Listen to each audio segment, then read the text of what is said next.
Welcome to the first Humanities Now conversation of the year and the fourth in the series. My name's Natasha Bowdoin. I'm an associate professor in the art department, and I'm also an associate dean. Welcome to our Zoom audience as well. We have 60 people tuning in from online. I wanted to give you a little bit of short context for the series, and I'm going to turn the floor to Robert, who you're really here to hear from today. So those of you who might not be familiar with this series, the Humanities Now talks were really envisioned and initiated by Dr. Faye Yarborough to speak to the great capacity of the humanities as a field, both connecting the work we do in our school to some of the most pressing questions of today. Today's talk by Dr. Howell is certainly an excellent example of that. These talks also showcase the innovative and varied research of our faculty and are envisioned to foster connection and conversation. They create space where we can convene as a community to engage faculty on their expertise and thinking. It's my pleasure and privilege to introduce our speaker today. Dr. Howell is a professor of philosophy and chair of the philosophy department. He's new to Rice, joining us from Southern Methodist University in Dallas, Texas. His work centers around philosophical problems related to consciousness, subjectivity, and metaphysics of mind, as well as research that grapples with the philosophy and ethics of tech, which we'll speak to today. I can't think of really a more timely topic, and clearly that one that is on many of our minds here. Dr. Howell will welcome questions following his presentation, so please save those till the end. And for those of you that are joining us on Zoom, if you want to drop some into the chat, we'll try to get to those time permitting. So with that, please welcome me and extending a warm welcome to Dr. Howell.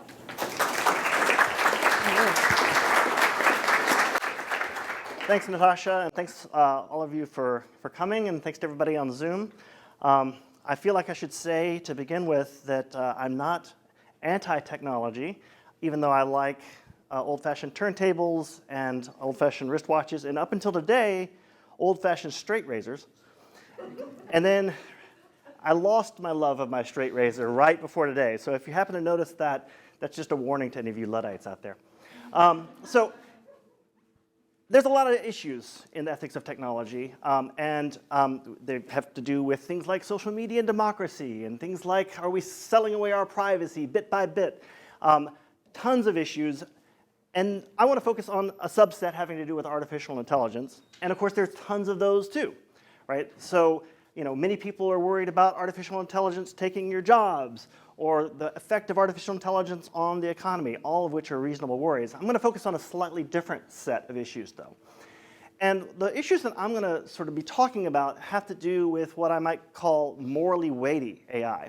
What I mean by that is just something fairly simple, which is basically algorithms or artificial intelligence that make moral decisions, or decisions that we tend to think fall, or have tended to think, fall within the purview of humans.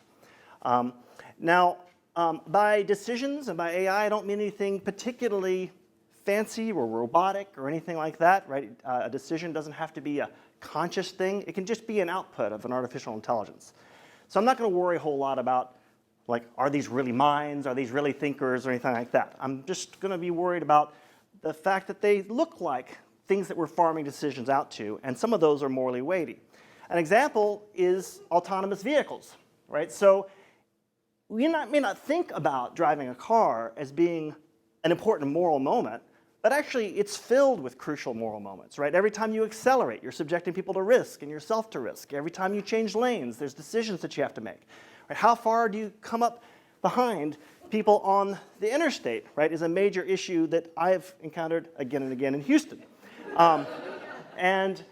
Those are all moral decisions that we are going to be handing over to autonomous, or we already are handing over to autonomous vehicles, right? What do you do under certain circumstances? And while we sort of take all of these for granted, they can't be taken for granted when you're programming artificial intelligence.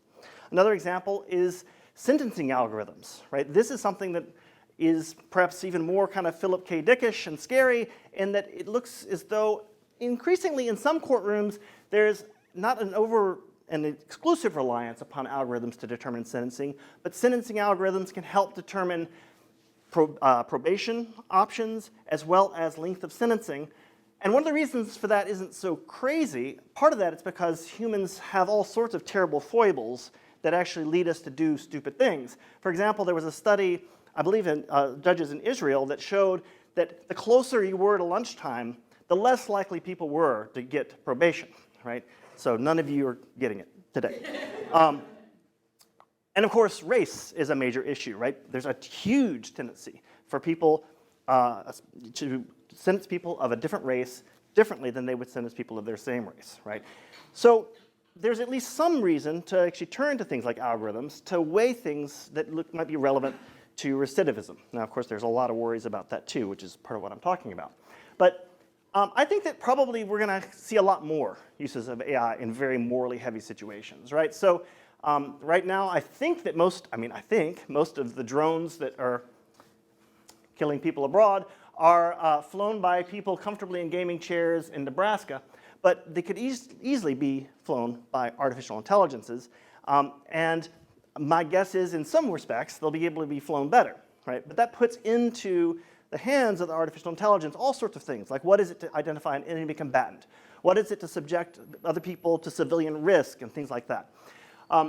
If you're a general trying to plan a strategy of war, right, what is the kind of classic metaphor for war games that we have used for, I guess, centuries and centuries is chess, right? Chess is a game where we are handily beaten, the best of us, continuously by AI, right? Been done for a long time. So it's not surprising if we begin to think about using AI as a way of strategizing in actual military contexts. How do we feel about using artificial intelligence, even if not exclusively, to determine who we subject to risk, right? Where do we put our boats, our soldiers, and things like that? Medical questions look like they're probably already being decided in some part, or at least informed in some part by algorithms. But whenever there's limited resources, of course, you have to make hard decisions about who gets those resources. And figuring out how best to use resources to maximize overall lifespan and things like that are likely to be in the hands of artificial intelligence before long, if not already. So we might think about how would you program morality into a machine, right?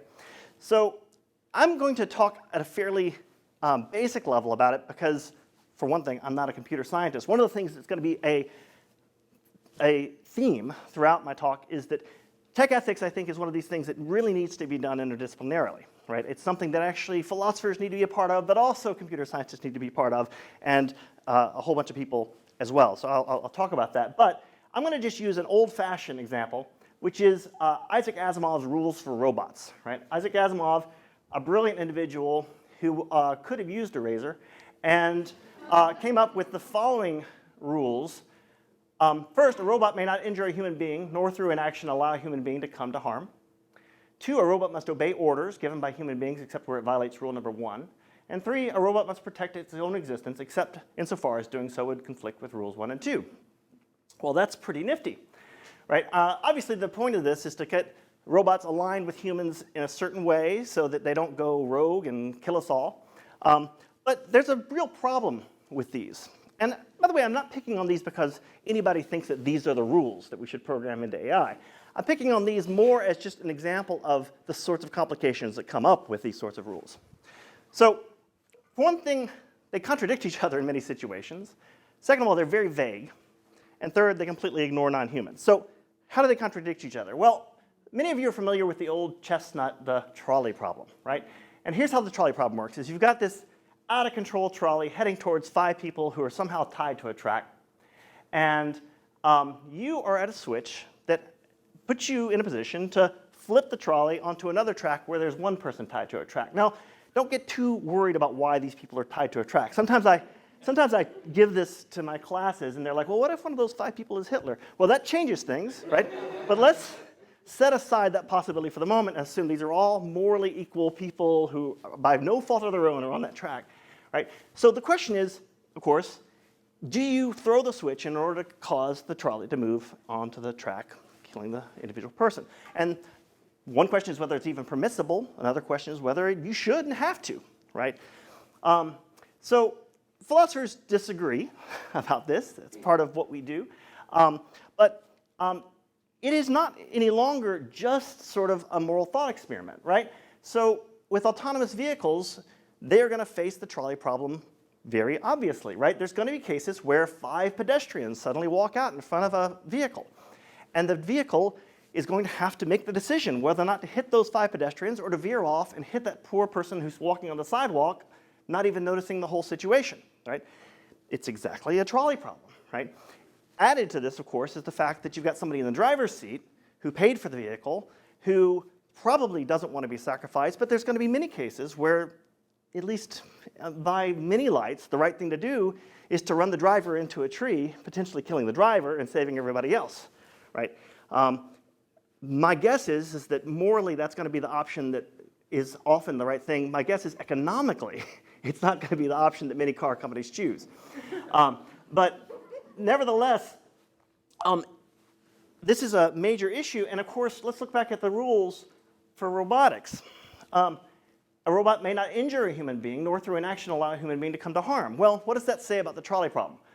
Well, you can't switch the lever. You can't go and hit the one pedestrian because of the fact that it's injuring a human being very directly, right? But of course, not doing so is allowing a human being to come to harm, 5 in fact, through inaction, right? So this rule institutes paralysis, right? There is no right answer. There's a contradiction implicit whenever you have a situation where through inaction you're going to cause harm, but through action you're going to cause direct harm. Harm is vague, right? When we think about harm, we often think about physical harm and bodily harm, whether it's killing somebody by hitting them with a car, whether it's an itchy and scratchy moment like this. But, I mean, there's all sorts of harm, right? You can make somebody's day terrible by saying something to them at the beginning of the day, and, I mean, I don't know about you, but, like, I'd rather somebody step on my foot, right? I'd rather get a lot of individual physical harm than have my day ruined by somebody being rude to me. But, of course, there's even more weighty situations. So, for example, if I decide that I want to give a student an F because I just don't like the way they look, right, that's harming them, right, very clearly, right? I'm not touching them, but I'm causing them great harm. It's a major injustice, right? If I make it so that somebody can't flourish in an academic environment because of their background or because of their race, I'm harming them, right, in a very serious way, right, despite the fact that I'm not touching them, right? And it looks like there's lots of cases where some of the greatest harms involve the prevention of the achievement of goals, right, or miscarriages of justice, right? And so that becomes a much more difficult thing to quantify than 5 people versus 1 person, right? That looked like it was pretty easy to count. But figuring out exactly what constitutes a harm, how you weigh those harms versus other things is a very difficult thing, right? And, no shade on the computer scientists, but this isn't the sort of thing that computer scientists are thinking about, right? This is the sort of thing that philosophers are thinking about and people in the humanities are thinking about, is what is the nature of harm? How does it come about? How has it come about historically? What can we learn from that, right? In addition, you don't have to be a vegan, I think, to realize that basically there's something problematic with throwing these kittens in the wood chipper. That's not what, that's not, seems like it's okay. It's not okay, but it's not mentioned in Asimov's rules, right? Asimov's rules are just about humans. Now, while we all might have a problem with throwing these guys in the wood chipper, right, we have factory farms out there who are doing a lot of harm to animals all the time, right? So as outrageous as it might sound, we have to think about, like, okay, well, where do we draw the lines, right? Under what conditions are harm to other animals or sentient creatures okay or not okay?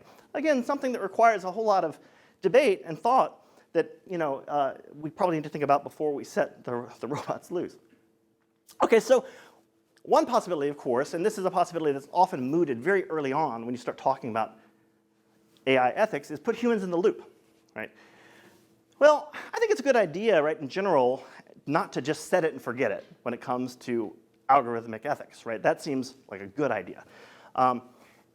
There's all sorts of unanticipated consequences. There's all sorts of unanticipated scenarios. This is one of the reasons why philosophical ethics is hard, because of the fact that it's really hard to kind of see a clear way through all the potential situations that you might incur. But there's all sorts of questions that one might have about putting humans in the loop, right? Which humans do you put in the loop? Which humans with what values do you put in the loop, right? Some humans, right, part of the problem with the sentencing, right, was that we had humans in the loop, right? And humans had some issues, right? Where do you put them in the loop? Do you put them at the beginning in order to kind of filter out the data that the AI is being trained on? So that it's not trained, let's say, on discriminatory data? Do you put it at the end so that basically the executed action isn't obviously immoral? You put them all over the place. Well, the more humans you put in the loop, the less efficient the whole process is going to become. And you don't need me to tell you that efficiency is often going to be more important to the corporations, at least, that employ these algorithms than ethics is. Humans in the loop is a good idea in principle, but it kind of raises a whole new set of ethical questions, right? So there's lastly the issue about whether or not humans can really see what's going on in these cases. And for that, I want to mention a second issue, which I'll call the black box problem. And this has gotten a fair amount of press in articles in recent years. And the basic problem is, and this is going to be an obscene bowdlerization based upon a philosopher's weak understanding, but it's based upon the difference between traditional algorithms and algorithms based upon deep learning, right? So basically, you and I probably think of, or at least the older people in the room probably think of programming as being sort of a code that you could actually introspect to determine how the outcome came to be, right? So maybe there's a set of if-then statements or a set of decision trees that actually, given certain variables, is going to generate a particular result. And given a particular result, we can actually trace our way through the code to figure out why exactly that result happened, right? It's inspectable, right? That's not actually the way that programming has been occurring, and that's not the sort of programming that gave rise to ChatGPT or that gave rise to the major rise in artificial intelligence. That involves machine learning, in particular, a form of machine learning that is called deep learning. And the basic idea behind machine learning is that the system itself develops classification and association patterns based upon exposure to massive and massive amounts of data. Right? One of the reasons why we have such a big burst in AI improvements over the recent years is that they're collecting all of our data, and then they can train the AI using that data. Right? And it then adjusts its pattern based upon those inputs, based upon the way that those inputs are labeled by the people programming, but also based upon responses to the outputs. So if the output basically says, you know, that's not a cat, I know it has whiskers, but it's not a cat, then the algorithm will learn something from that. And it'll have numerous layers in between, determining each of which has probability weightings, which determine which features wind up determining a classification. But it's not like an input-output, like if-then statement. It's not like if it has whiskers, it's a cat. Right? It's a bunch of patterns, and then it gives an output. And we don't always know, and it's not clearly inspectable, what exactly is the source of the output. And so I want to give an example of this from a famous match of Go. Now, so while chess has been a game that that AI has beaten us at for years, Go is a little more complicated. And it's only fairly recently that AI has achieved dominance in this area. In a famous match, or set of matches, of AlphaGo versus Lee Sedol, who's a Go master. AlphaGo, I believe, beat Lee Sedol 4-1 or something like this. But I'm more interested, not in the domination, but in a particular move. In game 2, there's this move, famous move 37, where the AI made a move that everybody watching, experts in Go, were like, what in the hell is this? Like, why would you make this move? This is bizarre. Right? No human would ever make this move. Right? It looked counterintuitive. It looked like the sort of thing that it's just broken. Right? And AI does go crazy sometimes. Right? Every once in a while, it'll label a refrigerator as a cat. Right? So you can't underestimate that possibility that you're going to have one of these statistical outlying outputs. Right? So you got move number 37, and you say, what the hell's going on? But it turns out at the end, the AlphaGo program won, and you could kind of trace its winning back to move number 37. Right? It became clear that that was a brilliant move, right? And it was a move that set AlphaGo up for success. Now I want you to kind of imagine now morally weighty AI making move number 37s in other situations, right?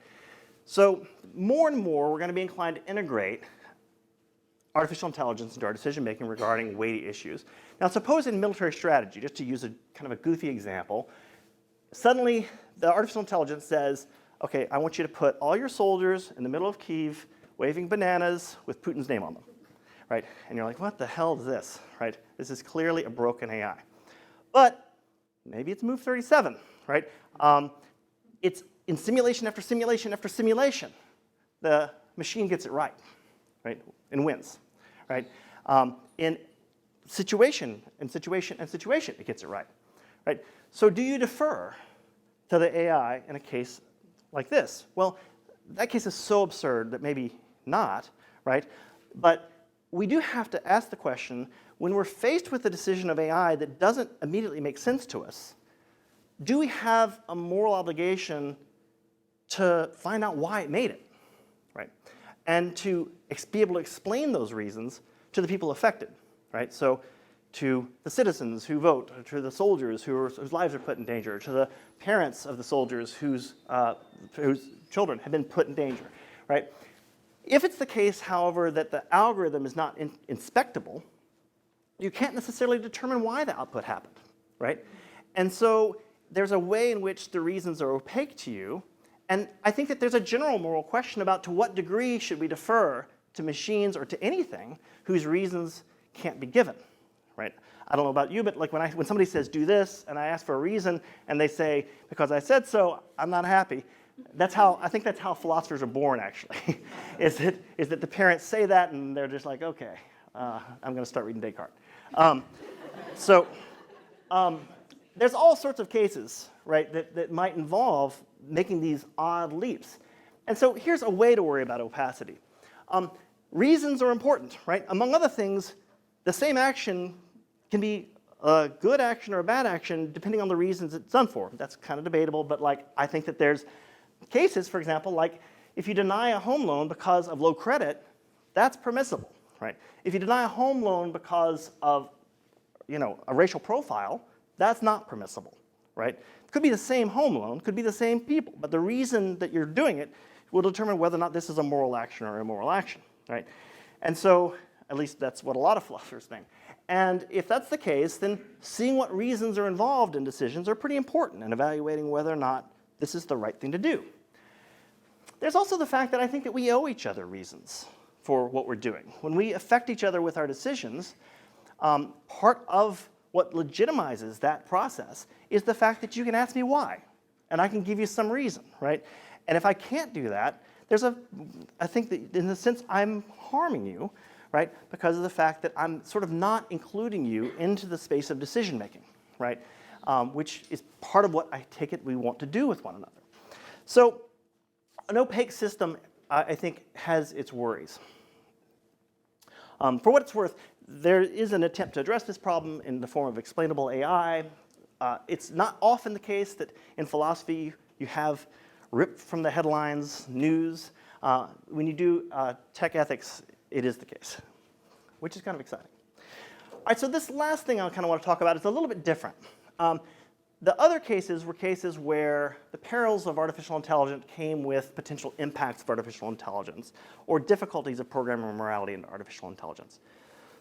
I'm going to set those aside for just a second and talk about what I think might be perils to us from an over-reliance upon artificial intelligence. Right? So there's an interaction issue with artificial intelligence where even if it's good, right, and even if we succeed in making it the thing that we want it to be, I think we have to kind of scrutinize our own use of it in a particular way. And my friend Evan Selinger has called it a matter of moral offloading. And to kind of get this started, some of you won't be surprised to see me talk about this. To get this started, I want you to consider a thought experiment. Suppose that in addition to Google Maps being on your phone, right, telling you how to get to Rice from Montrose, you have Google Morals, right? And it can be consulted throughout your day about major moral decisions, right? Should I eat meat, right? Should I eat this meat? Should I vote Democrat or Republican? Is plagiarism wrong, right? Or any number of things, right? There's something weird about asking these questions, but there's definitely something weirder about consistently deferring to this apparatus about these questions, right? And now, I actually think that there's some people I would prefer to defer to Google Morals. So I don't want to say too much bad about it, but I do think there's something peculiar about it, right? And by thinking about what's peculiar about it, we can kind of get a grasp on some other issues that I think are a little bit more likely with our interactions with technology. So there's some debate about what's wrong with this, but I think that one way to put it is that in some sense we're offloading the project of virtue, right? When we defer to artificial intelligence about moral matters, your actions and your subsequent beliefs aren't really grounded in your character in an important way. They don't stem from your character, they don't redound to your character, and they don't integrate with your character in a certain way. So suppose, for example, I get a result that says, yes, eating this burger is wrong. You shouldn't eat this burger, right? Well, because of the fact that I don't necessarily know the reasons why, I mean, I can even say I know not to eat this burger if it's a good enough program, but I don't know why it told me that, right? I don't know, for example, whether or not I should eat this plant-based burger. I don't know whether or not that applies to factory farmed or non-factory farmed burgers. I don't know how it applies in new situations. And in addition, because of the fact that there hasn't been like an argument given to me, I haven't been given an opportunity to ground whatever actions are going to come out of this in my own reasons, right? And so as a result, it's probably not tied into my emotions either, right? If I convince you to become a vegetarian, in part by convincing you that animal pain is just like your pain, right? And that some things follow from that, that might lead you to actually have some emotions in the face of eating meat, right? But probably not just by getting Google Morals, right? And so one of the problems is that any time we defer like this, it's not going to be integrated into our character in this way. But maybe even more important is the fact that we're kind of offloading the task of developing moral character, right? Coming to an answer, even if it's not the right answer, right, is part of what is involved in developing moral character, right? Is part of what's involved in developing intellectual character, right? And if we offload this process onto other things, whether it's actually artificial intelligences or other people, right? In some sense, we are offloading a major project of self-development.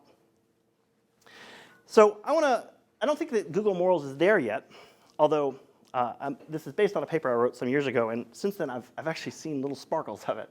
I think there are cases that are like real-world offloading. For example, there was an app that you could sign up for, or you could enroll in, and then it would send messages to your loved one at specific times, right? If you're the type of person who gets too involved in your work and so don't realize, oh, I need to, tell my wife every once in a while I love her. Well, fortunately, I've got this app, right, that does it. And so, no problem, right? There's a moral offloading there, right? Not only is the action not really attributable to me, right? Not only am I probably deceiving her as well, right? Because of the fact that, unless she knows it's the app, right? But there's also a whole process of sort of negotiating when to tell somebody that you love them, right? And actually building that into part of your character that is an important part of personal growth, right? I mean, that's something that many of us need to learn, right? Is that we have to actually take other people into account while we're doing our work, right? So this is a kind of offloading that looks like it's kind of egregious, even if it's not Google Morals. One last example that I think is going to be probably of interest to a lot of people in this room is the use of ChatGPT, right? So I don't know if you've played with it. I'm sure you have played with it by now. It's kind of amazing. And my brother just called me on the way over here saying that Google's version is even better. Now, this is what happens, right? You're about to give a talk. Your brother calls and says, change your slides. But it's going to be very tempting, right, to have ChatGPT write important parts of our papers, right? There's problems with that involving deception, right? There's problems with that involving misrepresentation, right? That's the plagiarism part of it, right? And I think it's a very important part of it, right? But I actually think that if that's the part we focus upon, we're missing an important part of it, which is the moral offloading part of it, right? So I like this quote by Don DeLillo, who's an American novelist. And in an interview some time back, he said, writing is a concentrated form of thinking.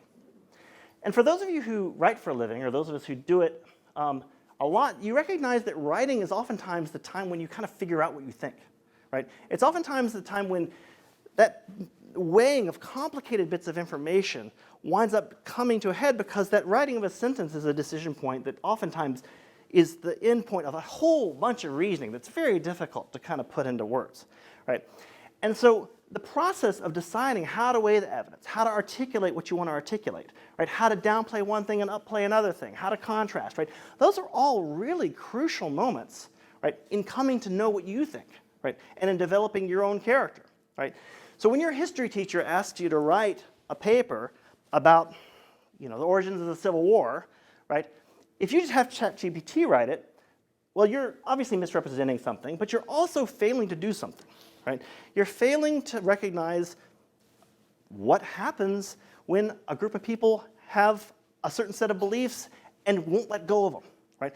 How hate can actually lead to fear, and how fear can actually lead to mass death, right? How, some genuine attempts to resolve conflict fail to work, right? And by writing a paper and figuring out how to articulate what happened, right, you're going to have to take all these bits of evidence into account, weigh them, and figure out how to articulate them correctly, right? That's a process of character building, right? It's not a process, your history teachers aren't asking you to write a paper because of the fact that they want another paper out there on the Civil War, right? There doesn't need to be a whole lot more papers on the Civil War, maybe, but they want you to write a paper on the Civil War because of what you undergo when you're writing that paper, right? And that's part of what the humanities is about, I take it, right? Is that by studying the humanities, we actually undergo this sort of development, right? And to the degree that we defer to ChatGPT in order to actually have this done for us, we're actually foregoing a major part of our character formation. So just some starting points on offloading. I'm not saying don't use AI, don't use straight razors, but maybe use AI sometimes. Be thoughtful how you use it, though. Right? So scrutinize the way it impacts your long-term goals. Right? It's really tempting in the 11th hour to use ChatGPT to help you finish something, right? Or to pay somebody to finish it for you, right? But there's goals that are involved that you may not be thinking about. Theorists are going to be an important part of this process in that they help us see our way forward using the tools of things like philosophy, history, sociology, anthropology to see ways in which these impacts work. Right? Ways that are sometimes hard to spot, right? And so theorists of technology and theorists actually in general are going to play an important role, I think, in shepherding us in our use of artificial intelligence so that we actually can use it in a way that is consistent with the way we understand characters built and history unfolds. So the conclusion, this is one of the, philosophy talks don't come with oftentimes here's what you do. And so I'm not going to try to do that, but I will say this. I think that when it comes to artificial intelligence, we need to start by thinking about our values, right?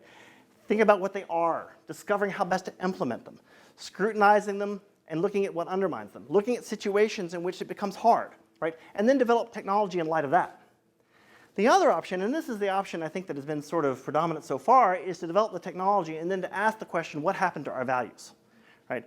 And it's not hard to decide which one of these we want to do, right?